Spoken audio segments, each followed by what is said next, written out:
I love surprises and gifts. Who doesn't love them, right? But it's one thing when surprises leave positive emotions, and another when a surprise makes you want to sink through the ground. My wife and my best friend made a surprise for me that I remembered for the rest of my life.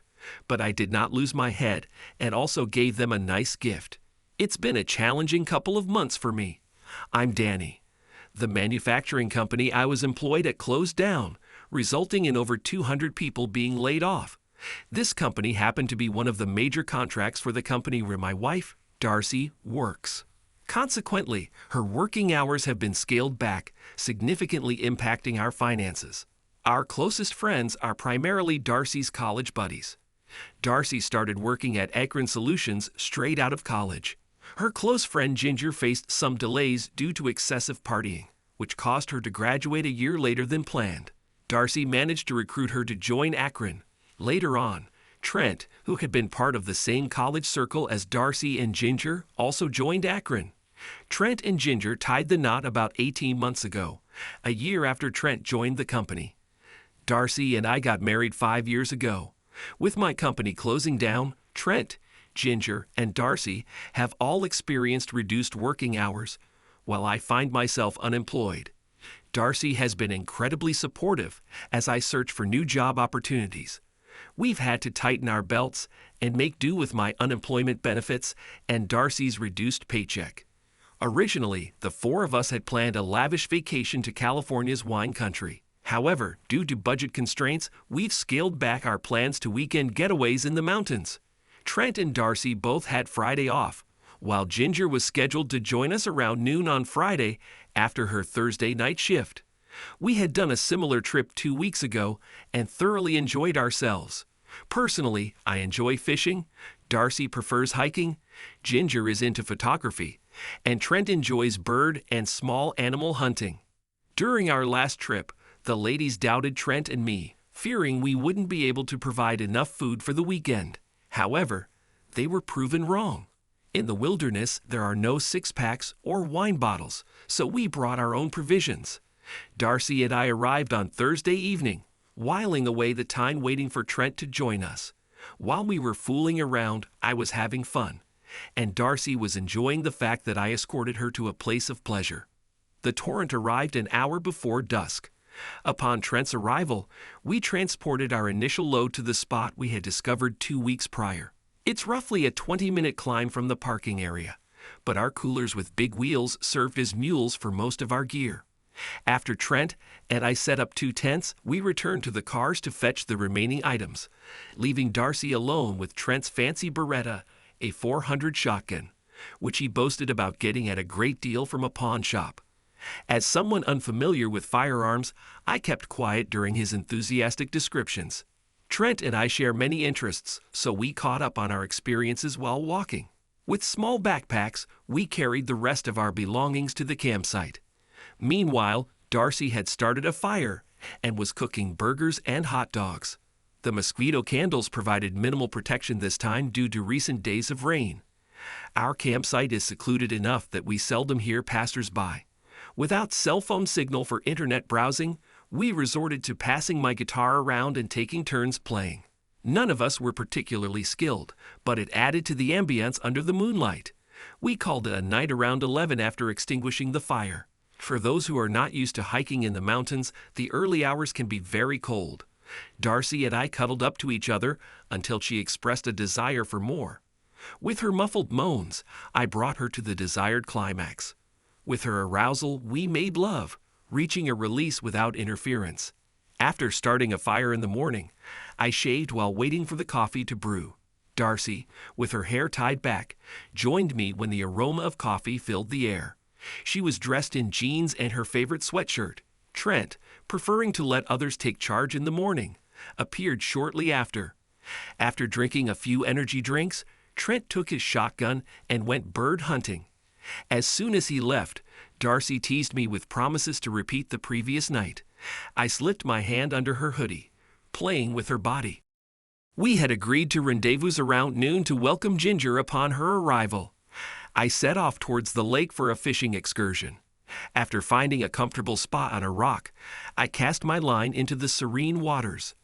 A man without any fishing equipment approached me, revealing himself to be a game warden inquiring about my fishing license. Lacking one, and luckily, having caught nothing yet, he issued me a warning. My day, and potentially the entire weekend of fishing, came to an abrupt halt. It took only 15 minutes for my world to shatter. Upon returning to our campsite, the sight before me revealed Darcy engaged in intimate activities inside our tent. Although she did not raise her voice, her words were unmistakably recognizable. "Do it, Trent. I'm burning up. Oh my God, I'm almost done. Make love to me. Trent, make love to me." Trent's grunts confirmed his involvement. "Oh God, I'm about to climax. Make me complete. Baby," my unfaithful wife pleaded. My initial instinct was to end them both.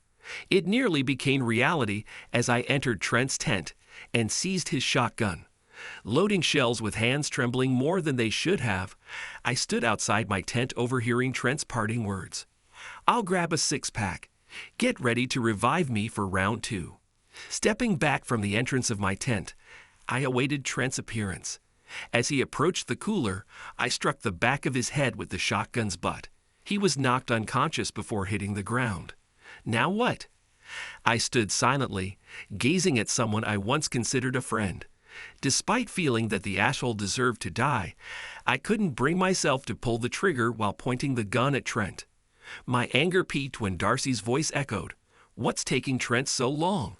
My throat needs attention. I discharged both shotgun shells into the air. Darcy shrieked upon glimpsing me with the gun, and Trent sprawled on the ground. Oh no, my God, what have you done?" "You killed him." Darcy froze at the tent's entrance, her eyes wide as I aimed the shotgun at her knees. "So your throat needs attention, huh? Open wide, or I'll blow your head off. Don't you dare scream." Darcy's mouth gaped open wide. "Do you think a shotgun blast would satisfy your desires, you slut?" Tears rolled down her terrified face. I continued, "Simply killing you wouldn't suffice for the suffering you deserve. Now lie face down until I instruct otherwise. If I hear so much as a peep, I'll do to you what I did to Trent. Node yes if you comprehend. Not a single word. Understood?" She responded with a flurry of about 50 quick nods before rolling over and burying her face in the pillow. I snatched her cell phone from the tent and sealed the entrance shut. As I surveyed Trent's lifeless body, a fitting plan came to mind. I untethered the 4 corner anchors of his tent, each secured with a short length of rope. Using my gutting knife, I severed those connections. Attaching one rope to Trent's left ankle, I dragged his naked and unconscious body across rocks and thorny bushes, heading toward my chosen spot. During our camp setup the previous evening, we had spotted and avoided a large fire ant hill. Now my only decision was whether Trent would face up or face down. Ultimately, the sun-scorched buttocks gave way to the decision of roasting the wiener and nuts. One by one, I drove each tent stake into the ground, fastening an arm or a leg to each. Trent, resembling a naked letter X, grew restless as ants began to coax him into movement. Those damn little insects had already bitten me several times. Ouch. Those bites really sting. I placed a sizable rock in Trent's mouth. He'd need a finger to remove it, but his hands were unreachable, covered in fire ants. By the time I finished securing him, I had been bitten by ants dozens of times. Trent, now fully awake, cast pleading eyes in my direction, twitching with each bite. "Listen, you son of a bitch. I could kill you, but that's not nearly enough pain and suffering for you. Even if you have me arrested, there's no way I won't make bail. You turn me into the cops, and I'll ensure you disappear without a trace. They won't find your body. I thought we were friends, but friends don't sleep with each other's wives." As I made my way back to the tents, I could hear his cries and whimpers. Concerned that Darcy might use Trent's cell phone to call for help, I swiftly took it from his tent, brushing away ants that had invaded my clothes. Standing outside my tent, I angrily addressed Darcy. "Well, I hope you're satisfied. Trust me, if the authorities get involved, I'll ensure no one finds your bodies. You wanted passionate sex. Now you'll face my retaliation. I won't divorce you, Darcy." Instead, I intend to empty our bank accounts and cash in the CD we were saving for house renovations. Since divorce isn't on the table, I'll spend the money as I see fit. Catch up with you later. Ginger will arrive soon enough. Good luck explaining everything to her. Oh, and just so you know, I have the shotgun aimed at the tent. Don't mess with the zipper or you might trigger it. Danny, please don't leave me. I messed up badly, I know. I'm sorry. Despite the temptation to respond, I remained silent. Typically, it's a 20-minute hike back to the parking area, but I managed it in 10. Those persistent ants continued to bite me. I couldn't even begin to fathom how Trent must be feeling. Our cars were still the only ones in the parking lot. I still had the shotgun in my possession, but it wasn't aimed at the tent like I had led Darcy to believe. After placing Darcy and Trent's cell phones on the ground, I used the butt of the shotgun to smash them into tiny pieces of useless junk, ensuring they would never receive service again. To avoid a littering fine, I gathered up the fragments and stuffed them into a fast food bag from the trash can. I regretted not bringing a pocket full of shells. Trent's car would have borne the brunt of my anger. Instead, I used rocks to heavily damage his windshield and then proceeded to disable his headlights, side mirrors, and taillights. Carrying the fast food bag and the shotgun, I resisted the urge to dispose of them in the trash can belonging to the Keep America Beautiful park system. Upon reaching a picturesque overpass, I threw the shotgun into a peaceful lake. When I stopped for gas, I disposed of the phone remnants in the dumpster. Upon reaching the bank around noon, I conducted a thorough assessment of our finances. The certificate of deposit, CD, was linked to our savings account, and the bank was willing to impose an early termination fee, which I accepted. Following that, I converted a significant portion of our checking and savings into numerous Visa gift cards, depleting the bank balances. With my pockets filled with these cards, I returned home to pack what I deemed necessary for my journey. Now what next? I'm likely in serious trouble for what I did to Trent. At least I didn't physically harm Darcy, but the emotional pain is overwhelming, prompting me to seek escape. Leaving my phone on the kitchen table, I made my way to Walmart to purchase a GPS blocker, intending to prevent my car from leaving a digital trail. I also added a burner phone to my shopping cart. Alongside essentials like bread, sliced meats, and fruit, I included several six-packs of diet soda, aiming to maintain some semblance of healthy eating amid the chaos. The quickest route out of the state was southward, and I felt immense relief upon crossing into the neighboring state. After refueling, I used my new phone to send my parents an email, informing them of my departure not only from Darcy, but also from the state. To dispel any rumors, I disclosed Darcy's infidelity, reassuring them that I would contact them when possible. I won't sugarcoat it. The initial week was incredibly tough. It was 7 days and nights of self-pity. I had reached Brownsville, the southernmost tip of Texas, where you can easily cross over into Mexico. Matamoros, the border town, welcomed me warmly. I parked my car in a long-term garage in Brownsville, taking only a duffel bag and $2,000 in Visa cards with me. The rest of the money I left in an envelope hidden in the back seat of my car. If someone broke into my car while I was away, they'd only find my custom PIN number for those cards. Initially, I wasn't worried, considering none of the other cars in the parking lot were tampered with. However, now I was slightly concerned. Perhaps they tow away the stripped vehicles. I traveled across Mexico using tour buses, enjoying the scenery and encountering working women along the way. Guilt shadowed my first encounter with them, but it gradually faded. I have no idea how much a prostitute costs back home, but they were quite affordable here. My finances were going a lot further here than back in the States, but I was beginning to yearn for life back home. If emails could make your ears burn, Darcy's came close. She was adamant that I knew it was Ginger who called for an ambulance, and I was fortunate she did. Trent had been on life support for several critical days. Apparently, fire ant bites can be fatal. I'd been bitten about 30 times and endured days of excruciating pain. Trent, however, had bites covering over 90% of his body.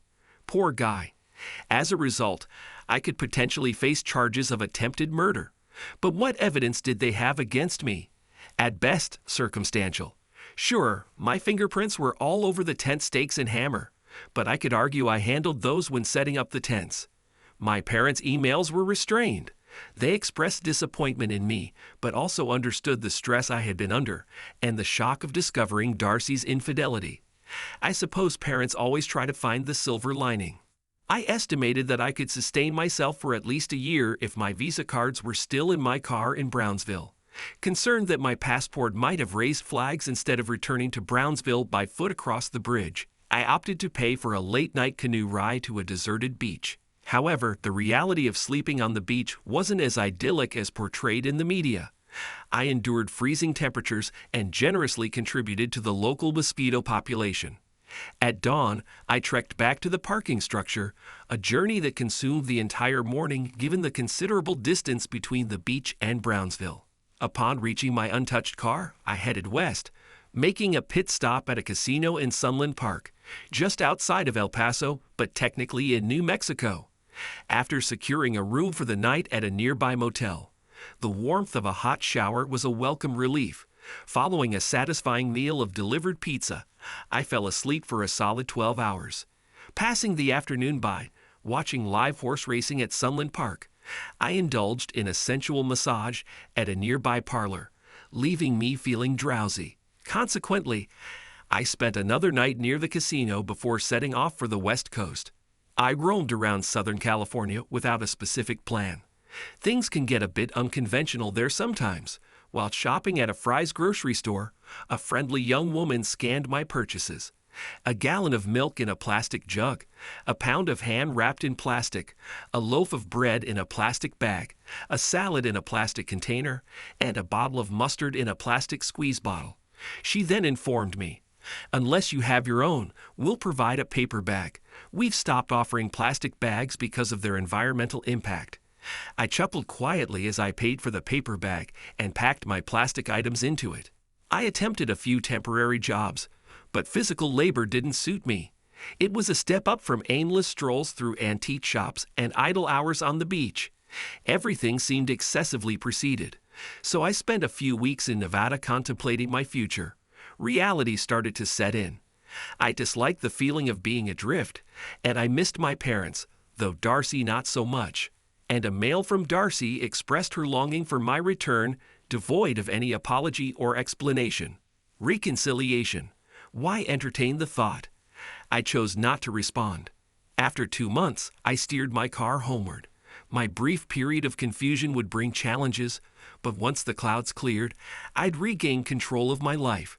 2 days later, I arrived at my parents' house, wondering if Darcy had kept up with the mortgage payments on our once-shared dream home. Despite its past significance, I felt little inclination to even drive past it. When the weather is pleasant, my parents keep the front door open, and today was one of those days. So I walked in, announcing my arrival. "Danny, you're back," my mother exclaimed. "Hey, Mom, how are you?" I replied, embracing her. "Are you just passing through? Did anyone see you?" she asked. "No, I'm tired of running. I need you and Dad to put this envelope in a safe place for me." I converted all the money I could get my hands on into Visa gift cards before I disappeared. "These are the remaining cards," I explained. "Your father is out golfing. He'll be pleased." "Have you been in touch with Darcy?" she inquired. No. Why would I?" I responded. "Well, she is your wife. She calls about once a week to see if we've heard from you. Even after all that went down, she still loves you," my mother said. "That may well be, but even though I still have feelings for her, I can't and won't live with her again. What would be the point? For me, it would be like sitting in a stalled car on railroad tracks. Just a matter of time before the next train wreck," I explained. Mom looked sad and remained silent for a while. "Have you had something to eat?" "I could reheat some leftovers or make soup and a BLT," she suggested. "That would be excellent. Whatever's easiest." "Thank you. Why don't you take a shower? It smells like you've been on the road for a few days." "I will, because I have." After showering, eating, and napping, it was late afternoon and my dad had returned from playing golf. "Hey, Dad, how did your round go today?" "Like a bottle rocket. Couldn't predict where the ball was going. but I did win a skin on that par 3 over the lake. Skipped it across the water, then chipped in for the only birdie on that hole today. Pretty cool, huh? It's just a small box on the scorecard. They don't ask how, just how many. Next time you have an open slot, do you mind if I join? I'll warn you now that I haven't played in a long time, so you're sticking around. Yeah, until they come looking for me. I figure they might hesitate on offering bail since I just bolted on them.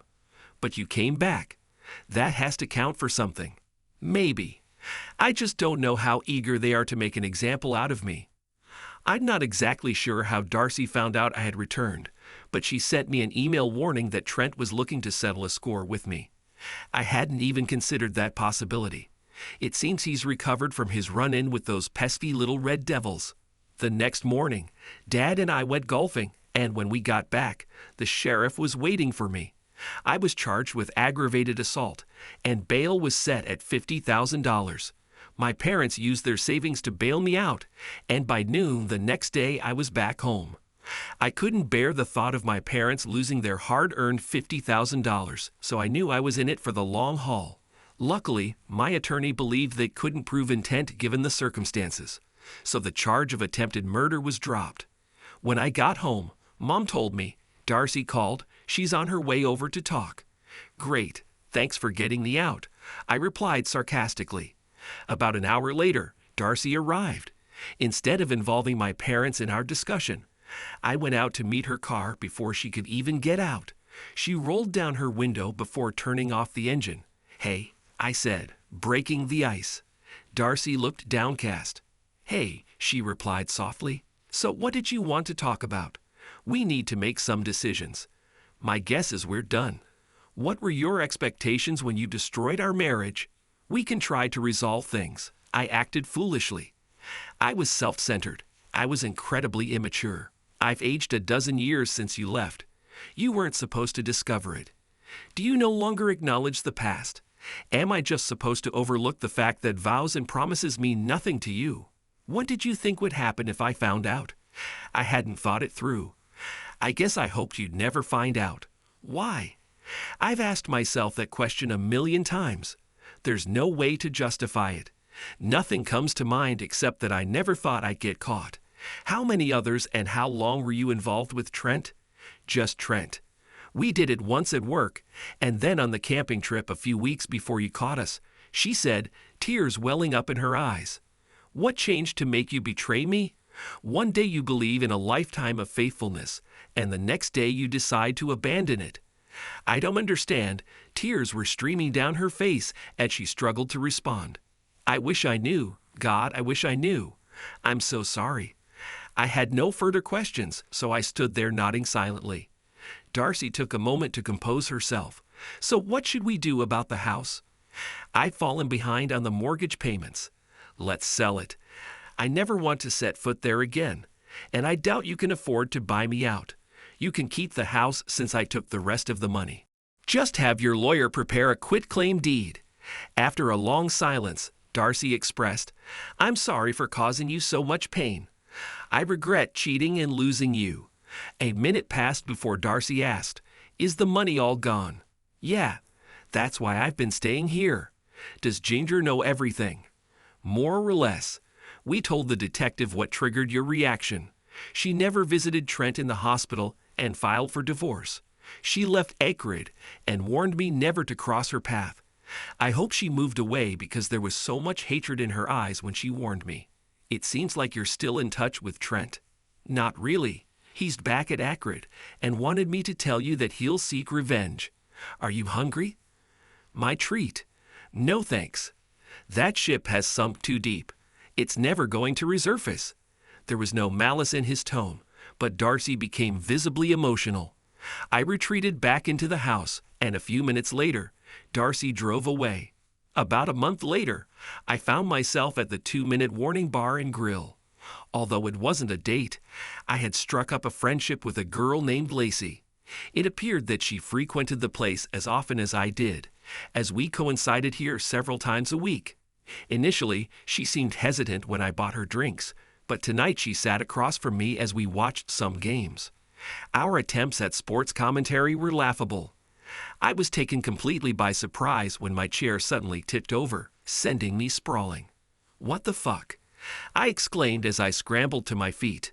The man responsible, presumably Trent, had the most severe case of acne I'd ever seen.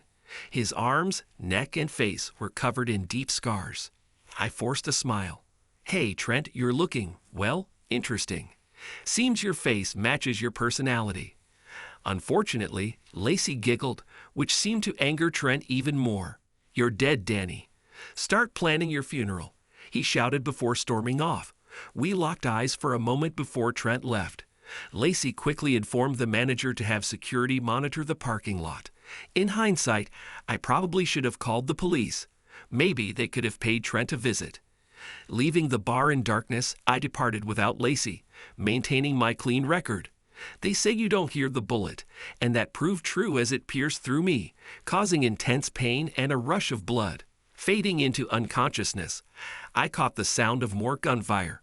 After surgery, I discovered those shots were the bar security taking down Trent. I'd been struck once, a rifle shot, causing severe damage to my liver and intestines. A slight shift in trajectory could have been fatal or caused spinal injury. Jobless and uninsured, bankruptcy loomed ahead. The religious hospital transferred me to the county facility, perhaps their version of a blessing. Fortunately, with Trent gone and looming medical expenses, the charges against me were dropped. If I were jailed, the county would foot the bill for my treatment. A win-win except for Trent. Thankfully, my parents got their bail money refunded. I received a get-well card from Ginger, expressing apologies for Trent's behavior and wishing me a speedy recovery. However, there was no return address provided. Visits from Darcy or her family never materialized.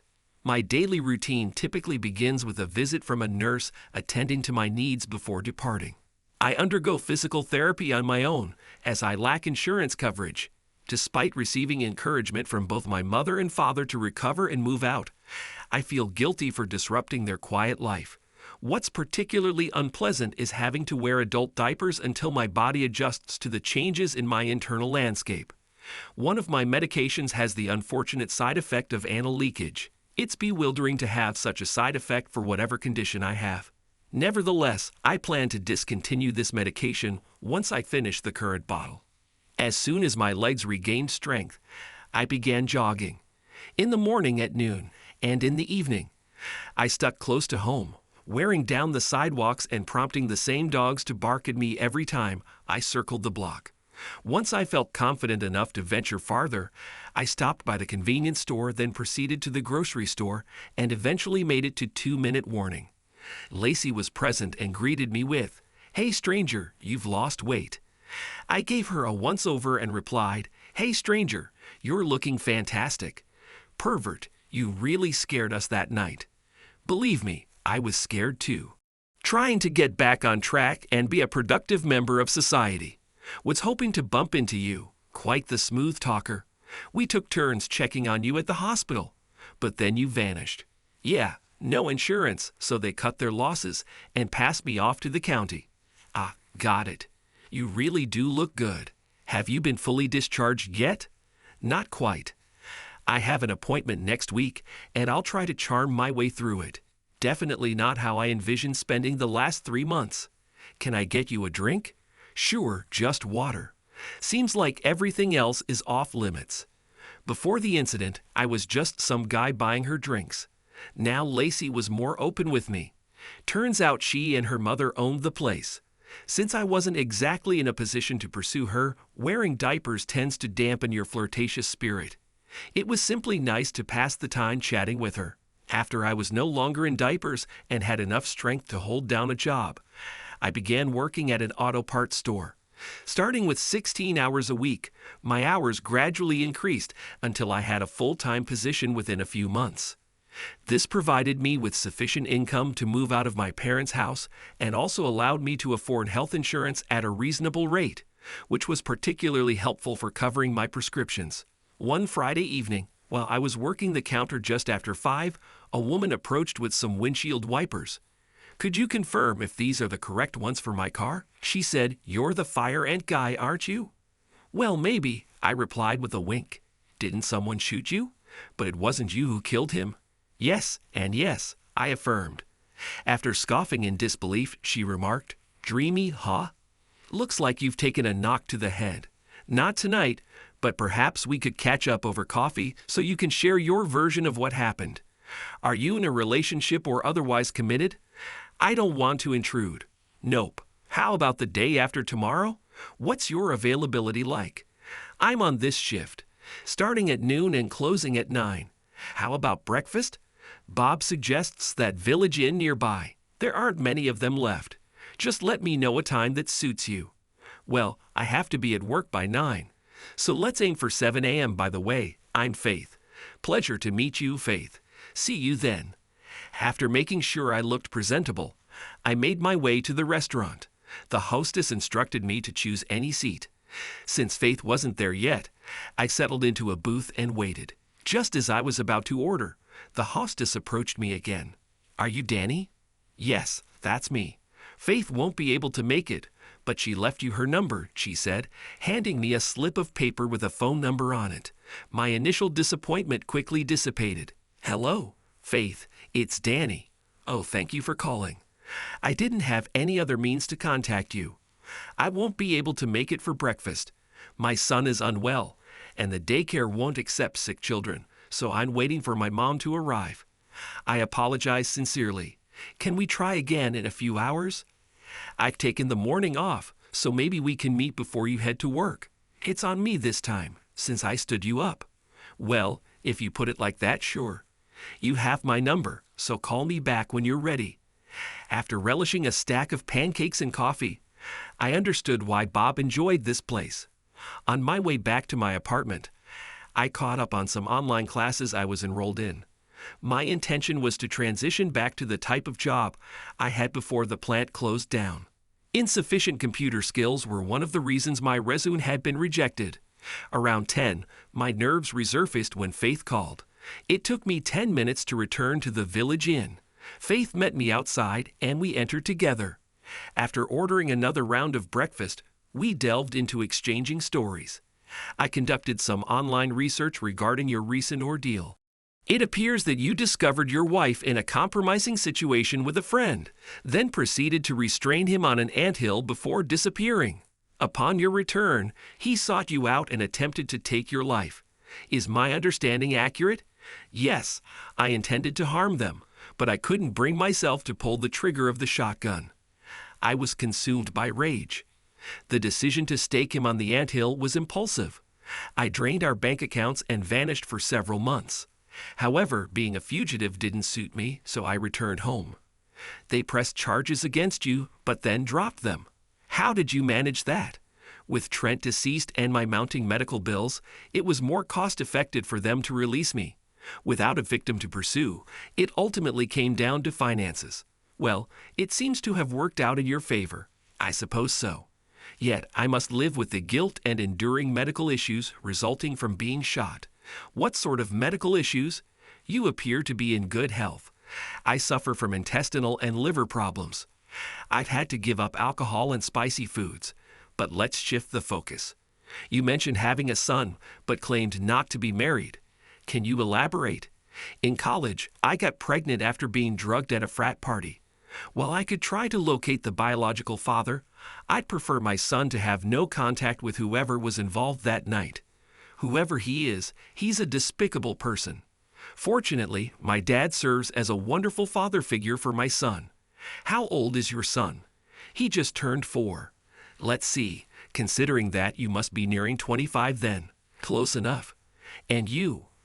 I'm 29. What do you do for work? I work as a receptionist.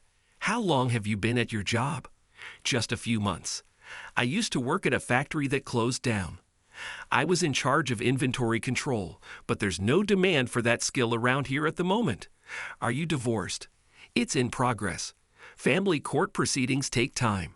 I only filed after the shooting incident, and then there's a 6-month separation period after filing. Oh, don't worry. It's settled. All paperwork is done, and we're just waiting for our court date next month. I don't even need to attend. And no, I'm not interested in reconciling. I haven't seen her since a few days after I got back from the hospital. She didn't even bother visiting me after I was shot. You seem indifferent about it. Did you ever truly love her? It hurt me deeply when it happened. You don't react that strongly unless your world is shattered. Then came months of questioning my self-worth and what went wrong. I could dwell on the past or focus on the future. For me, the question is, did she ever truly love me? That's a tough question. Have you ever been in love, besides with your son? Faith teared up at the question, so I interjected, never mind. I shouldn't have asked. Look, here comes our breakfast. We dined in a subdued atmosphere, and then Faith reached across the table, placing her hand on mine. Yes, she said. Yes, I replied. We had agreed to wait until graduating to get married. When I got pregnant, he completely cut me out of his life. He knew the child wasn't his, and that was the end of it. Do you still love him? Not really. Some parts of my memory still long for what we had, but he abandoned me when I needed him the most. I shouldn't have gone to that party, but being drugged and raped was never part of the plan. Did you report it? Yeah, what a joke.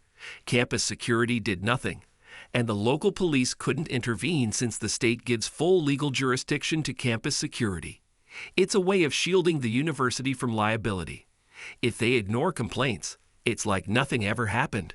Wow, I had no idea. That's terrible. Tell me about it. We ran out of time. Let's go, and I'll install those wiper blades for you. Shoot, I left them at home. You'll have to drop by and do it some other time, she said with a twinkle in her eyes. My schedule revolves around work and online classes, so just give me a call whenever. Thanks for buying breakfast. Next time, it's on me. Sounds like a plan, Danny. It was nice getting to know you, she said, giving me a peck on the cheek. Have a great day, Faith. I hope Charles, your son, feels better soon. Jerk, his name is Charles, after his grandfather. Faith waved as she drove off. There was this nagging feeling that I knew Faith somehow. With the age difference, she must have been someone's younger sister when I was in school.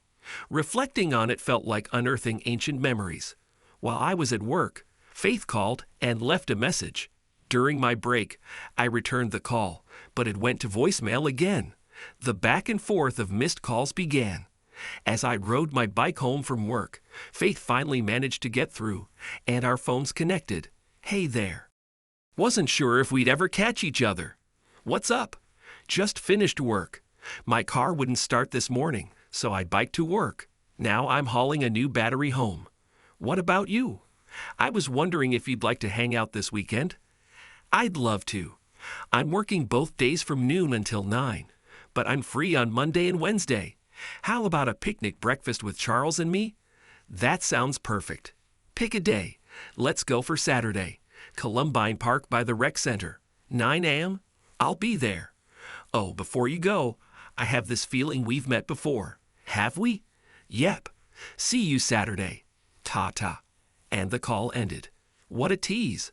My thoughts were chaotic. The thrill of dating had returned, bringing with it a flurry of questions. Was Charles someone truly exceptional from the start? Could I even be a good role model? The long absence of intimacy made these decisions even more difficult. Taking it one day at a time became my guiding principle. On Saturday morning, my nerves were in overdrive. With sweaty palms, I waited in the parking lot until I spotted Faith, while Charles dashed toward the swing set in the park. Have you been waiting long? I didn't want to keep you waiting, I replied with a smile. As I admired Faith's cut-off shorts, I was caught off guard. Do I pass muster? Well, obviously. That's a loaded question. Of course you do. But you already knew that. I bet you tried on a few outfits before settling on that one. Maybe. Charles seemed unsure about me until I started pushing him higher and higher on the swing. Faith sat on the blanket, observing me interact with Charles. I felt I had passed the initial test. The date ended with a satisfying, passionate kiss. My heart was soaring. It felt good to experience this again. Faith and I continued seeing each other for another month before we took our relationship to the next level. It was passionate, primal intimacy. Both of us had been without physical connection for so long that it wasn't about making love. It was about fulfilling a primal urge. We were both content with that.